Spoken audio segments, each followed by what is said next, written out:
Hey, Mrs. Zim, I know you're going to try to add back this labs in the morning, so I took the liberty of recording everything for you because I know like this is your first time doing the labs and I want to make it as simple as I can for you when you're going over it with your students. Okay, so this is the worksheet that they're going to be using. The first part that the students are going to do is they're going to fill in where it says describe the matter that's inside of the syringe. They're going to put both the matter that they're using, marbles, water, air, and their properties. So they're going to put solid, liquid, gas also in that sheet as well too. Okay, so we're starting off with our syringe. And we're going to put 3 marbles inside of our syringes, and it should look just like this. Okay, so we're supposed to have the syringes that comes with the caps, but these don't. So you're gonna have to put your finger, and the students in the bottom of the syringe pretty much the entire time. Okay, so before we press down on the syringe, we're looking at our starting volume, and our starting volume is about 22 milliliters. So they're going to record 22 milliliters in that first box where it says starting volume. Next, also too, it'll be good for some of the students to get a recap on the word volume, the amount of space something occupies. So a little recap will be good for the students as well too. Next, they're going to push down on the syringe and they're going to record the ending volume. Right? So for the ending volume, as you can see, the syringe did not change. So we're going to put for our ending volume 22 milliliters. Now where it says observation of the shape inside the syringe, the shape of the marble stayed the same, right? The volume, the amount of space it occupied also stayed the same as well too. Next, they're going to take the same marbles and they're going to put it inside of the plastic bag, and they're pretty much going to make the same observation. Did the shape change? No, it did not. It remained the same. Did the volume change? No, it did not. It also remained the same.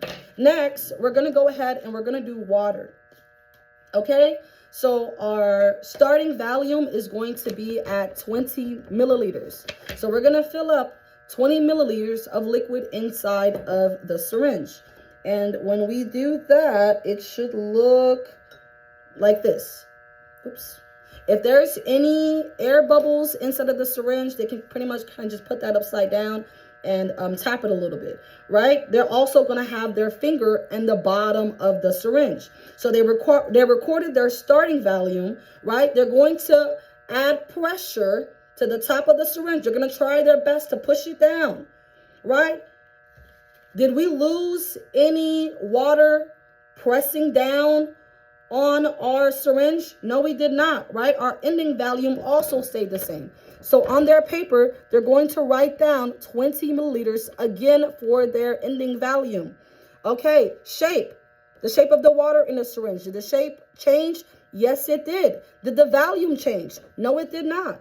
Next, we're going to observe the shape of the water inside of the plastic bag.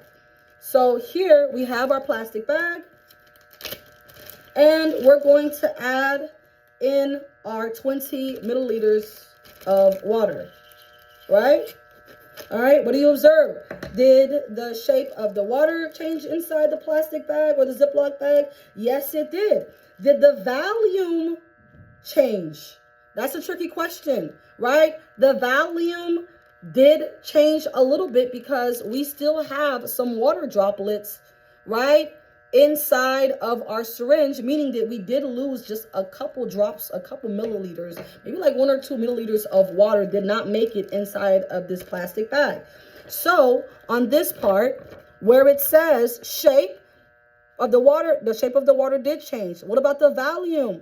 Well, very little change. It's almost pretty much the same with the exception of the couple of droplets that we lose. Next, we're going to go ahead and we're going to do air.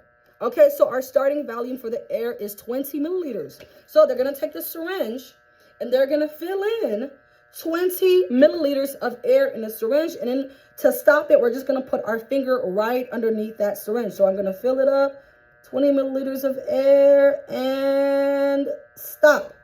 Okay, so right now we have, or we should have, 20 milliliters of air. So for our starting volume, we should have 20. But are we going to have the same ending volume? So we're going to push down. Oh, wait, it's actually moving.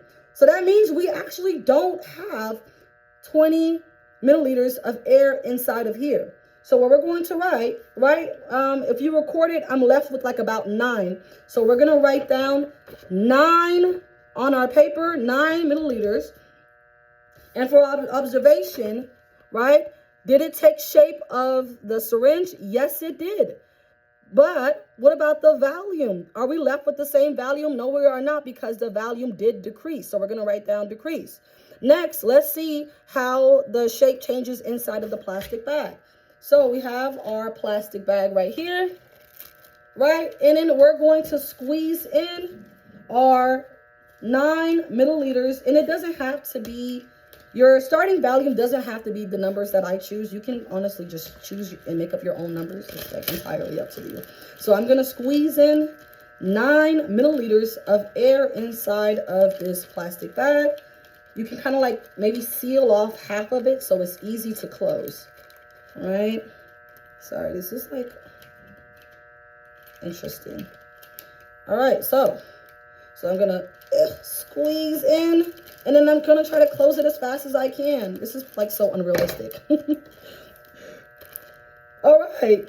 So do I still have our 9 milliliters? Probably not. We probably lost a lot of air. So with that being said, where it says shape, it did take the shape of the plastic bag, we're assuming, right? But the volume, it also decreased when we put it inside of our plastic bag. Okay, that's how you do this part. And when you get into this sheet right here, this is where the students are making their prediction. If you have not talked about particles with your students, this is the best time to talk about particles, that everything is made up of particles. And depending on the properties, they could be moving either like fast or slow, or they can be tightly packed. So this is where they kind of just take their guess.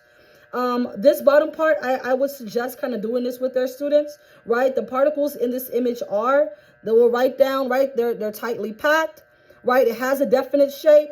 It has a definite volume. So this part, you'll kind of do it with your students. And last but not least, this bottom part is pretty much kind of simple, right? Room temperature, hot.